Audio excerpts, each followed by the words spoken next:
Hi, welcome back. We're here for another video. As we talked about in one of our previous videos, we worked on our hinge motion. So we were really trying to find that relationship of the legs to the hips and how they all interacted together. Um, Whereas with that exercise, we kept the spine still and stable the whole time.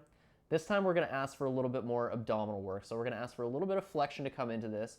So as we go into our motions, we're actually going to be using our abdominals a little bit more. So we are going to be curving the spine. We're going to be focusing on our we're going to be focusing on our imprinted pelvis a little bit more than we are our neutral pelvis.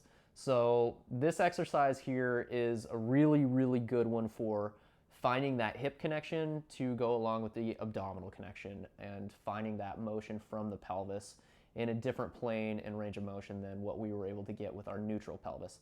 So as you notice, I'm sitting up still pretty high, but I'm lower than where I was for that hinge motion exercise. So the hinge exercise is going to be a great thing to do from a chair or something seated up a little bit higher. Whereas this exercise here, we want to be a little bit lower to the ground. As I mentioned, we're going to be playing in our imprinted pelvis a little bit more, so that's why it's okay to be a little bit lower and have that little gradual rounding of the spine, because we're going to be playing in that same plane of motion the whole time.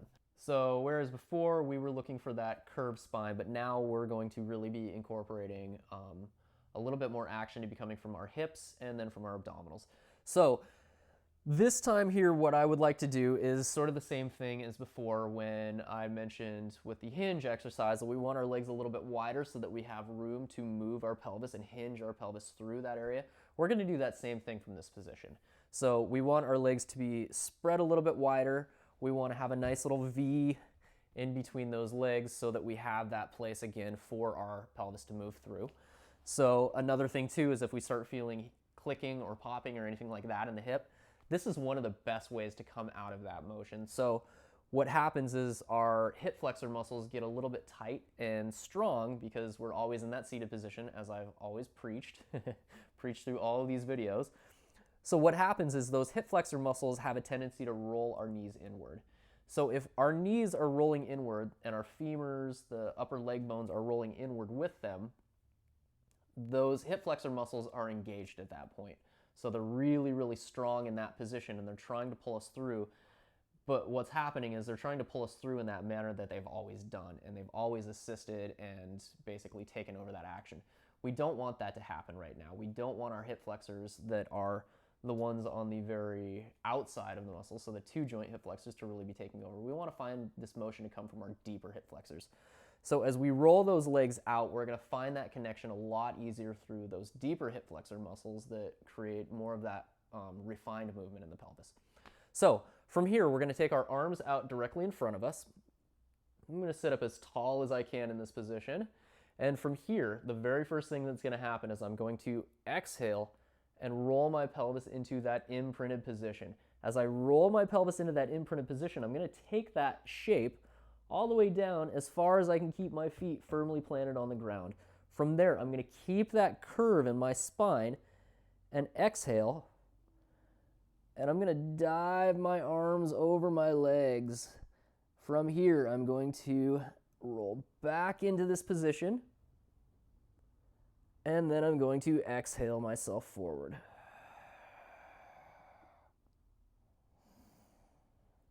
So I'm doing sort of a hinging motion. My pelvis is getting that opportunity to really, really react with my legs. Plus, I'm keeping that pelvis into my imprinted position, which is creating that lower lumbar curve. And I'm getting a good engagement through my abdominals through this exercise. So this is a challenging exercise. Like I say, we only go back as far as we can keep our feet onto the ground. As they start lifting, that's not where we want to be. We want to find that strong, strong, strong abdominal strength through this motion. As we get stronger through this, we're going to find that we have that ability to keep the feet down as we go down lower into our upper portion of our spine.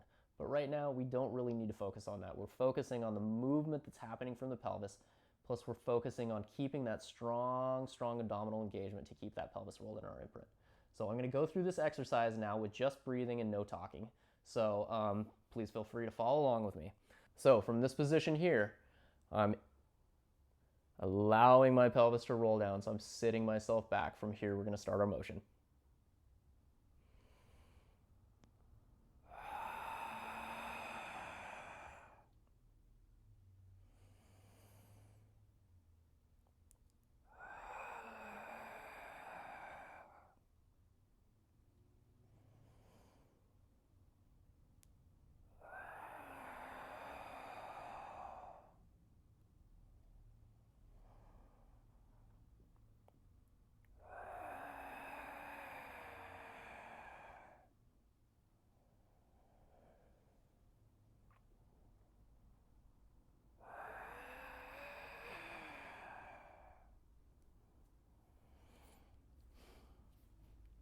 So what I hope you noticed with that was that every time I came into my motion, I was leading that motion with my pelvis. So my pelvis is the first thing to start rolling backwards. Once that pelvis moves backwards, the whole upper body has the ability to move with it. From there, I'm rolling my pelvis forward to start that motion to bring myself forward.